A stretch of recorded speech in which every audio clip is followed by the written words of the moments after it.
Good morning, welcome to news analysis. నేను జ్యోత్స్న. డిస్కషన్లోకి వెళ్లే కన్నా ముందు వివిధ పత్రికల్లో వచ్చిన వార్తా కథనాలను ఒకసారి చూద్దాం. తెలంగాణ వార్తా పేపర్స్ చూసినట్లయితే ముందుగా ఈనాడు. ఇక్కడ బ్యానర్ ఐటంగా మనకు ఏసీ గదులు దాటి వెళ్ళట్లేదు, ముఖ్యంగా క్షేత్రస్థాయిలో పనిచేయాలంటున్నా కొందరు అధికారులు వినట్లేదు అని చెప్పేసి సీఎం రేవంత్ రెడ్డి అంటున్నారు. నాయకులు వస్తుంటారు, పోతుంటారు. ఏళ్లపాటు సేవలందించేటువంటి ఐఏఎస్, ఐపీఎస్ అధికారులు ప్రజల సమస్యలు పరిష్కరిస్తూ జనం ప్రయోజనాల కోసం ఆలోచనలు చేయాల్సినటువంటి అవసరం ఉంది అని చెప్పేసి ముఖ్యమంత్రి రేవంత్ రెడ్డి అభిప్రాయపడ్డారు. నోట్ ఫైల్ సిద్ధం చేయడానికి పరిమితం కాకుండా రాజకీయ నాయకుల ప్రతి ఆలోచన, ప్రకటనలో మంచి చెడులను విశ్లేషించాల్సిన బాధ్యత అధికారులపై ఉందన్నారు. నిబద్ధతతో గుర్తింపు వస్తుంది అని చెప్పేసి సూచించారు కూడా. ఇక విశ్రాంత ఐఏఎస్ గోపాలకృష్ణనాయుడి స్వీయ చరిత్ర పుస్తకావిష్కరణలో సీఎం రేవంత్ రెడ్డి మాట్లాడారు. పీఎఫ్ ఖాతాలు బోగస్ కంపెనీలకు అనుసంధానం అంటూ రాజధాని హైదరాబాద్కు చెందిన ఓ ఉద్యోగికి సైబర్ నేరగాళ్లు డబ్బు కోసం బెదిరిస్తూ కాల్ చేశారు. ఇవ్వనని చెప్పడంతో ఆయన పీఎఫ్ ఖాతాను వారు బోగస్ కంపెనీకి అనుసంధానం చేశారు. ఆ విషయం తెలియని ఉద్యోగి మరో కంపెనీలో ఇంటర్వ్యూకు వెళ్లగా ఒకే సమయంలో 2 కంపెనీల్లో పనిచేసినట్లు సర్వీస్ హిస్టరీలో కనిపించింది. దీంతో ఆయన ఉద్యోగ అవకాశం కోల్పోయారు. ఇలాంటి ఖాతాలను తొలగించాలంటే ఈపీఎఫ్కు పరిపాలన, సాంకేతిక అడ్డంకులు ఎదురయ్యేవి. ఇప్పుడు దీనికి పరిష్కారం లభించింది. ఉద్యోగులే సొంతంగా బోగస్ కంపెనీ వివరాలు తొలగించుకునేందుకు వీలు కల్పిస్తున్నారు అని చెప్పేసి ఈ వార్తనిచ్చారు. సొంతంగా తొలగించుకునేలా ఈపీఎఫ్ఓ డీలింక్ ఆప్షన్ వచ్చిందట. అదొకసారి చూడండి. అప్పులపై మాట్లాడే నైతిక హక్కు మీకెక్కడిది అంటున్నారు నిర్మలా సీతారామన్ను కేటీఆర్. కేంద్ర ఆర్థిక మంత్రిపై కేటీఆర్ మండిపాటు. గత బీఆర్ఎస్ పాలన తర్వాత తెలంగాణ మిగులు రాష్ట్రమే అని స్పష్టీకరణ. నిర్మలా సీతారామన్కు బహిరంగ లేఖ. కాంగ్రెస్ ప్రభుత్వంపై అన్ని వర్గాల్లోనూ నిరాశ ఉంది అంటున్నారు కిషన్ రెడ్డి. ఇక రాహుల్ హిందువులే కాదు అంటున్నారు బండి సంజయ్. నెక్స్ట్ ఆంధ్రజ్యోతి. ఇక్కడ టాప్ ఐటంలో అధికారులు తప్పు అంటూ ఒక్క తప్పు చేయమంటే 3 తప్పులు చేద్దామనే అధికారులను చూస్తున్నా సమాజానికి ఇది మంచిది కాదు. ఐఏఎస్ అధికారులు మంచి చెడు చెప్పాలి. వారి పనితీరుపై ఏమాత్రం సంతృప్తిగా లేను. ఏసీ గదులకే పరిమితమవుతున్నారు. ప్రజల వద్దకు వెళితేనే సమస్యలు తెలుస్తాయి. మాజీ ఐఏఎస్ పుస్తకావిష్కరణలో సీఎం. ఇసుక రీచ్లలో ఇష్టారాజ్యం. ఆర్డర్ కాపీలు లేకుండా లారీల్లో లోడింగ్. ఒక్కో లారీలో 50 టన్నులకు పైనే. లారీకి 50,000 వరకు వసూలు చేస్తున్నారు. రీచుల్లోని లోడింగ్ కాంట్రాక్టర్లే సూత్రధారులు అంటూ ఈ వార్తనిచ్చారు. లారీల జీపీఎస్ను కార్లకు అమర్చి తప్పుదో పట్టిస్తున్నారట. కొన్ని చోట్ల సన్న ఇసుక పేరిట అదనంగా వసూలు చేస్తున్నారట. హైటెక్ కోర్టు అంటూ అధునాతన సౌకర్యాలతో నభూతో అనిపించేలా నిర్మాణం కానున్న నూతన హైకోర్టు భవన సముదాయం. దానికి సంబంధించినటువంటి డీటెయిల్స్ ఇస్తూ 2,583 కోట్లతో ఇది కట్టబోతున్నారు. 100 ఎకరాల్లో 10 బ్లాకులు ఉంటాయంట. ఉస్మానియా ఆర్ట్స్ కాలేజ్ నమూనాలో ప్రవేశ ద్వారం ఉంటుంది. జడ్జిల స్టాఫ్ కోసం 96,500 చదరపు అడుగుల్లో నివాసాలు ఉంటాయి.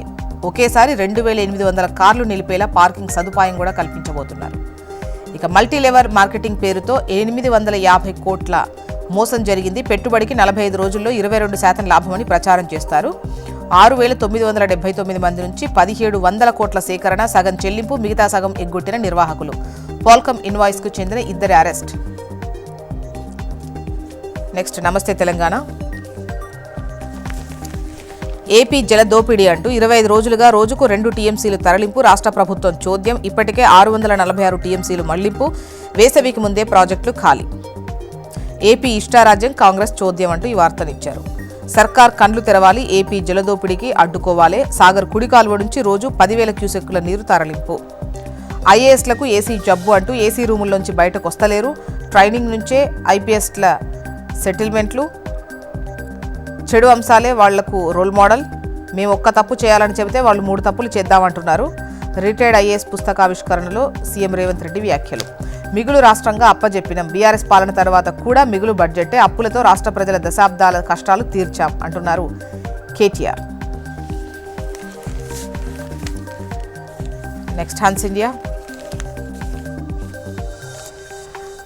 ఇక్కడ టాప్ ఐటంగా ఈ ప్రయాగ్రాజ్ ఎక్స్ప్రెస్కి ప్రయాగ్రాజ్ స్పెషల్ ట్రైన్కి మధ్య నెలకొన్నటువంటి ఒక కన్ఫ్యూజన్కు సంబంధించినటువంటి వార్త ఇది. So confusion over train names led to Delhi stampede cops. Passengers got confused between Prayagraj Express, Prayagraj Special. And the another news is 2 arrested in 850 crore Falcon invoice fraud case. ఇవి Hans ఇండియాలో వచ్చినటువంటి ముఖ్యమైన వార్తలు. ఏపీ వార్తా విశేషాలు చూద్దాం. ముందుగా ఈనాడు. ఇక్కడ బ్యానర్ ఐటంగా మనకు బాస్ కాస్త బ్రిడ్జి దాటిస్తారా అంటూ చివరి దశలో నిలిచిపోయిన అనేక వంతెనలు పూర్తి చేస్తే లక్షల మందికి మేలు, తక్కువ ఖర్చుతో ఎక్కువ ప్రయోజనం, ఈనాడు పరిశీలనలో గుర్తింపు అంటూ ఇస్తే కాసింత లెక్క పూర్తవుతుందని పక్క. సమయం లేదు, సమన్వయంతో పని చేయండి. పట్టభద్రుల ఎమ్మెల్సీ ఎన్నికలపై చంద్రబాబు టెలికాన్ఫరెన్స్. కూటమి అభ్యర్థులు గెలిచి తీరాలి. నెక్స్ట్ ఆంధ్రజ్యోతి.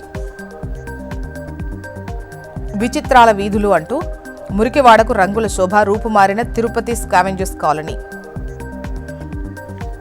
రీసర్వే రచ్చ అంటూ వార్తలిస్తూ కూటమి సర్కార్ నెత్తిన జగన్ ప్రభుత్వ వైఫల్యాలు. ఈ నెలలో 8 నెలల్లో 7.42 లక్షల ఫిర్యాదులు. రెవెన్యూ శాఖవే 3,39,000. ఇవన్నీ రీసర్వేతో వచ్చిన సమస్యలే. అధికారులు సిబ్బంది కొరతతో నేడు సంక్లిష్టంగా పరిష్కారం. 7 లక్షల కోట్ల పెట్టుబడులు తెస్తున్నాం, 4 లక్షల మందికి ఉపాధి కల్పించనున్నాం, రాష్ట్రమంతా స్కిల్ సెంటర్లు పెడుతున్నాం, త్వరలో మెగా డిఎస్సి ప్రకటించనున్నాం. కూటమి ప్రభుత్వం చేసిన మంచి కార్యక్రమం ఇది, వీటిని ప్రజలకు వివరించాల్సిన బాధ్యత మనది. ఎమ్మెల్సీ ఎన్నికలపై నేతలకు సీఎం దిశానిర్దేశం.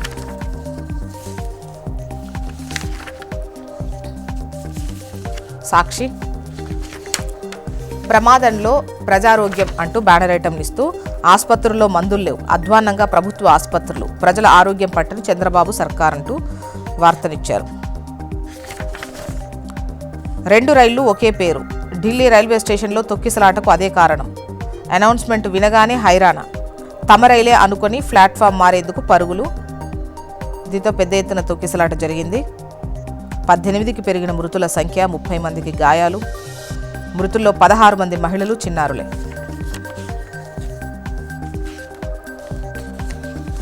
మొత్తానికి ఇవి ఇవాళ వివిధ పత్రికల్లో వచ్చినటువంటి వార్తా కథనాలు.